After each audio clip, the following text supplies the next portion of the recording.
got so much motherfucking design on right now. Bring it down, bring it down, make it come out. I got 3 old guys, I'm the guap with it. Bitches on my line, and you know.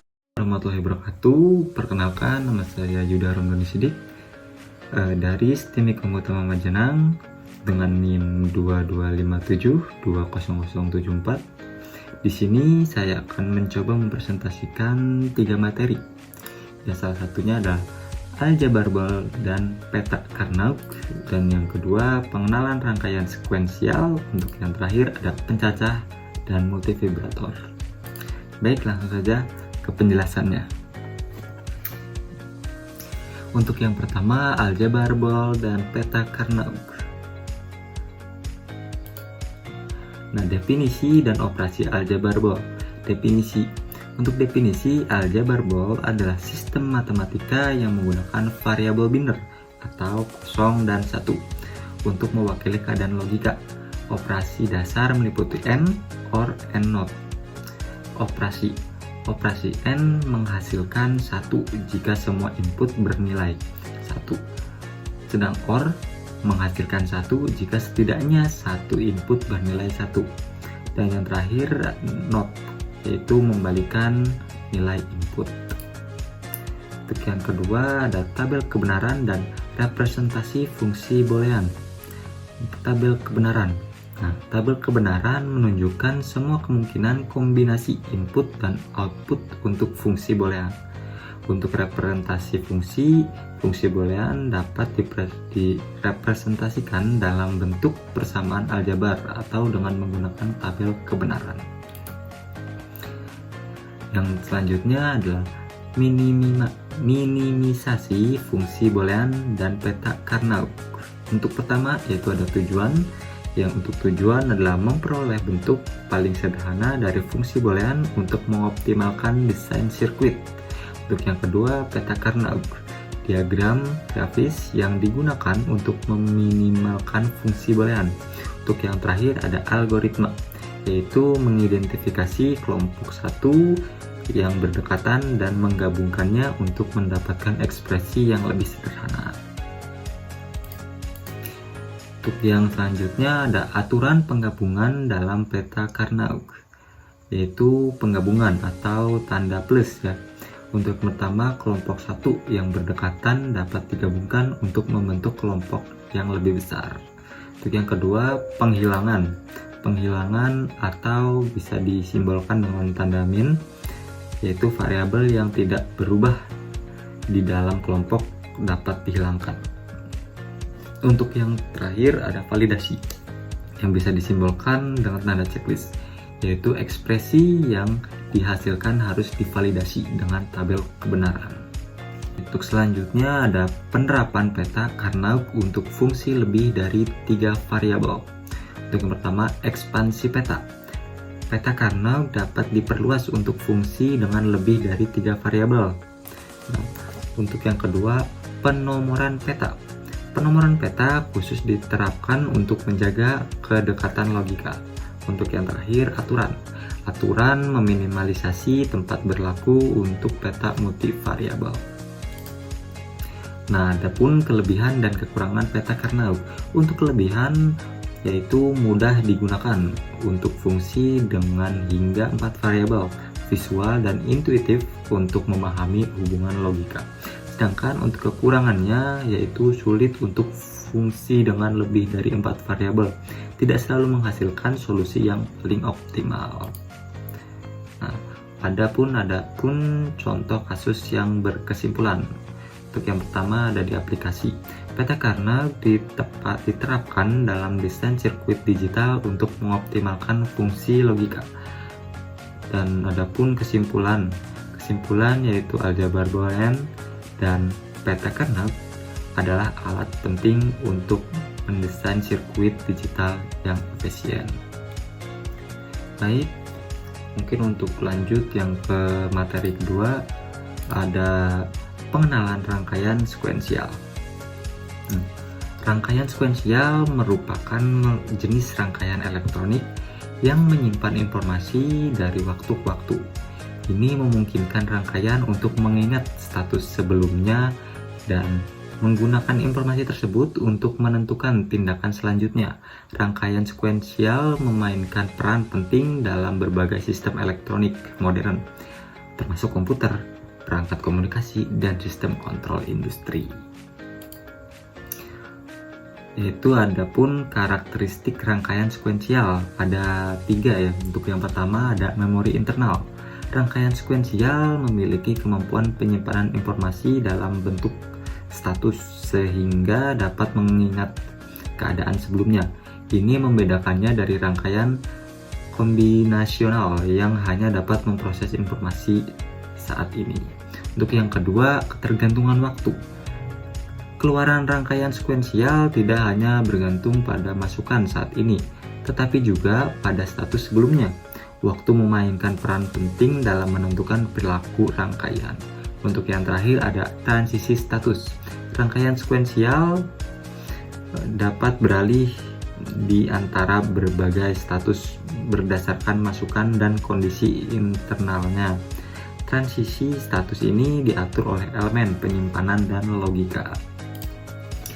Untuk yang selanjutnya ada komponen penyusunan rangkaian sekuensial, yaitu ada flip-flop. Flip-flop yaitu elemen penyimpanan utama yang dapat menyimpan 1 bit informasi atau 0 dan 1 dan beralih antara status. Untuk yang kedua ada gerbang logika. Gerbang logika seperti AND, OR, NOT, dan SOR digunakan untuk mengontrol transisi status dan mengolah masukan. Untuk yang ketiga ada timer and counter, komponen yang menghasilkan sinyal waktu atau menghitung pulsa, memainkan peran penting dalam mengontrol waktu dan urutan operasi. Untuk yang terakhir ada register, gabungan beberapa flip-flop yang digunakan untuk menyimpan data dan bentuk kata, memberikan kemampuan penyimpanan data yang lebih kompleks. Untuk selanjutnya ada proses perancangan rangkaian sekuensial. Untuk yang pertama ada spesifikasi sistem, yaitu menetapkan persyaratan dan tujuan yang jelas untuk rangkaian. Yang kedua ada pemodelan dan analisis.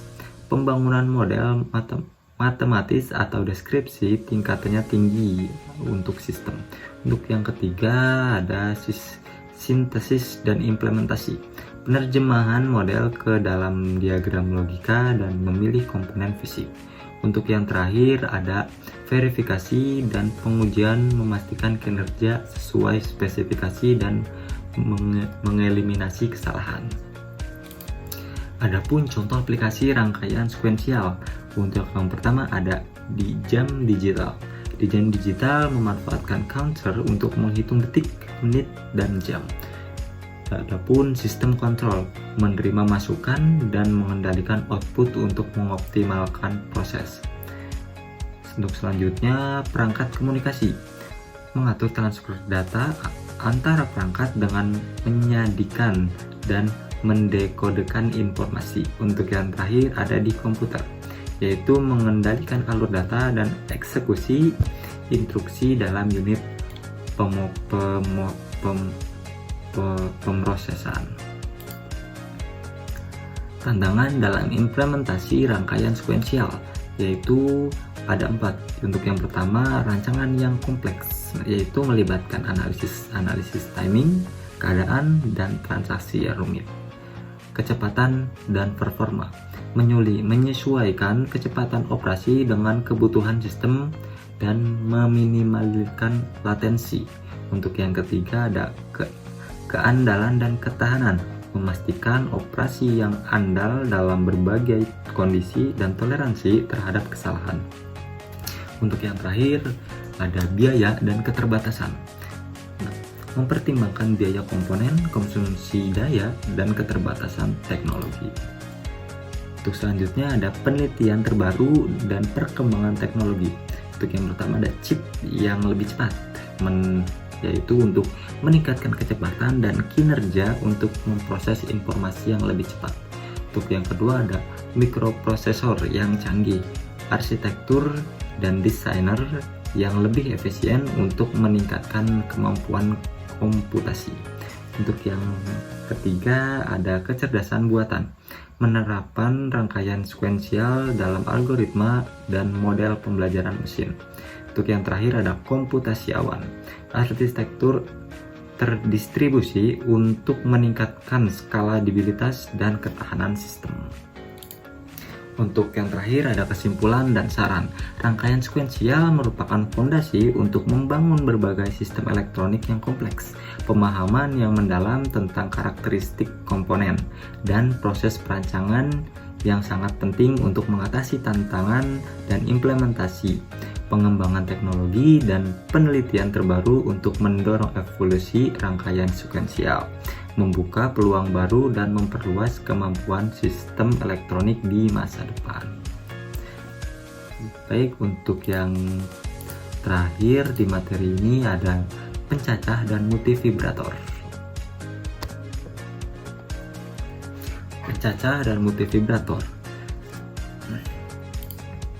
Untuk definisi dan prinsip kerja pencacah. Untuk definisi, yaitu pencacah adalah rangkaian elektronik yang dirancang untuk menghitung pulsa atau peristiwa. Setiap pulsa menyebabkan perubahan keadaan pencacah, biasanya diwakili oleh bit binary. Untuk yang kedua ada prinsip kerja. Prinsip kerja yaitu pencacah menggunakan flip-flop, komponen yang dapat menyimpan satu bit informasi. Setiap flip-flop menggunakan keadaannya dengan setiap pulsa, memungkinkan pencacah untuk melacak jumlah pulsa. Untuk yang selanjutnya ada jenis-jenis pencacah elektronik. Untuk yang pertama adalah pencacah asinkron. Setiap flip-flop dalam pencacah asinkron dipicu oleh perubahan keadaan flip-flop sebelumnya. Untuk yang kedua ada pencacah sinkron. Semua flip-flop dalam pencacah sinkron dipicu oleh pulsa dan jam secara bersamaan, memastikan pencacah beroperasi dengan sinkron. Untuk yang selanjutnya ada pencacah dekadal. Pencacah dekadal dirancang untuk menghitung hingga 10, ideal untuk aplikasi yang membutuhkan hitungan desimal. Untuk yang terakhir ada pencacah biner. Pencacah biner menggunakan basis 2, menghitung dengan menggunakan kombinasi bit 0 dan 1, cocok untuk sistem komputer. Untuk yang selanjutnya ada peran multivibrator dalam rangkaian pencacah. Untuk yang pertama ada di pembangkit pulsa, yaitu multivibrator astabil dapat menghasilkan pulsa periodik yang digunakan untuk menggerakkan pencacah. Untuk yang kedua ada kontrol waktu. Multivibrator monostabil dapat menghasilkan pulsa berdurasi tetap, memungkinkan pencacah untuk menunda penghitungan. Untuk yang terakhir ada di penyimpanan data. Multivibrator stabil dapat menyimpan keadaan biner, digunakan dalam pencacah untuk menyimpan jumlah yang dihitung. Untuk yang selanjutnya ada karakteristik multivibrator astabil, monostabil, dan bistabil. Untuk yang pertama ada astabil, yaitu tidak memiliki keadaan stabil, menghasilkan sinyal periodik, digunakan sebagai pembangkit pulsa. Untuk yang kedua ada monostabil, memiliki satu keadaan stabil, menghasilkan pulsa dengan durasi tetap setelah dipicu, dan berguna untuk penundaan waktu. Untuk yang terakhir yaitu bistabil, memiliki dua keadaan stabil, dapat beralih antara keadaan ini dengan input pulsa, ideal untuk memori atau pengalihan. Selanjutnya ada aplikasi pencacah dan multivibrator dalam elektronika. Untuk yang pertama jam digital. Pencacah digunakan untuk menghitung pulsa dari osilator kristal, memberikan waktu yang akurat. Untuk yang kedua ada pengukur frekuensi. Pencacah dapat menghitung jumlah siklus dalam periode waktu tertentu, menentukan frekuensi sinyal. Untuk yang ketiga pengontrol motor. Pencacah digunakan untuk mengendalikan kecepatan dan arah rotasi motor. Untuk yang terakhir ada circuit timer. Multivibrator monostabil menghasilkan penundaan waktu yang terdefinisi, digunakan dalam timer elektronik. Selanjutnya ada perbandingan kinerja pencacah digital dan analog. Untuk yang pertama ada akurasi, dan kedua kecepatan, ketiga biaya, keempat kendala, dan kelima fleksibilitas. Untuk yang selanjutnya, tantangan dan perkembangan terkini dalam teknologi pencacah. Yaitu yang pertama ada miniaturisasi. Desain pencacah semakin kecil cocok untuk perangkat elektronik portable. Untuk yang kedua, konsumsi daya. Peningkatan efisiensi daya untuk pengguna yang lebih lama. Untuk yang ketiga, kecepatan tinggi. Perkembangan teknologi memungkinkan hitungan yang lebih cepat untuk aplikasi yang menuntut. Untuk yang terakhir ada integrasi data. Meningkatkan ketahanan terhadap gangguan dan kesalahan untuk memastikan keakuratan data. Baik, mungkin sekian dari saya. Mohon maaf jika ada kesalahan. Saya akhiri. Wassalamualaikum warahmatullahi wabarakatuh.